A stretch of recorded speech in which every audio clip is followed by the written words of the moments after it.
تعلیم اور تربیت کا جو فرق ہے وہ ذرا سمجھیے. میں ایک چھوٹی سی مثال سے آپ کو سمجھا دوں. فرض کریں آپ گھر میں بیٹھے ہوئے اپنے بچے کو تعلیم دے رہے ہیں کہ بیٹے سچ بولو، سچ بولنے سے عزت ملتی ہے، سچ بولنے والے کا لوگ احترام کرتے ہیں، اس کی بات کا اعتبار کرتے ہیں، اور جھوٹوں پر تو اللہ نے قرآن میں لعنت بھیجی ہے. تو جھوٹ بولو گے تو لوگ تمہاری عزت نہیں کریں گے، تمہاری بات نہیں مانیں گے. اب آپ یہ تعلیم دے رہے ہیں بچے کو. যে হুজুর বলছেন তালিম এবং তরবিয়ত দুইটার মধ্যে পার্থক্য আছে।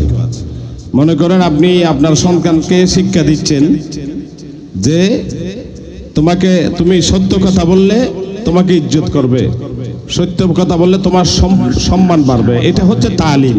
তরবিয়তের ব্যাপারে হুজুর এখন আলোচনা করবেন, যেটাকে আমরা শরীয়ত বলি।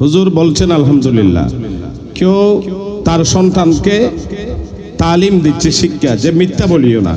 কিছুক্ষণ পরে ঘরের মধ্যে একজন মেহমান এসে দরজার মধ্যে আঘাত করলো, তখন যিনি তালিম দিচ্ছেন ওনার বাবা হোক বা ওনার মা হোক ওনাকে সন্তানকে শিখাচ্ছে যে তুমি বলো তোমার আব্বা বাড়িতে নেই। এটা হচ্ছে তরবিয়ত, প্র্যাকটিক্যাল। তাইলে শিখাচ্ছে মিথ্যা না বলতে, তরবিয়ত দিচ্ছে যে মিথ্যা বলতে। এই তরবিয়ত তরিকত এটাই মানুষকে শরীয়ত মোতাবেক চলার জন্য সহযোগিতা করে, যার প্রেক্ষাপটে খানাকা শরীফ।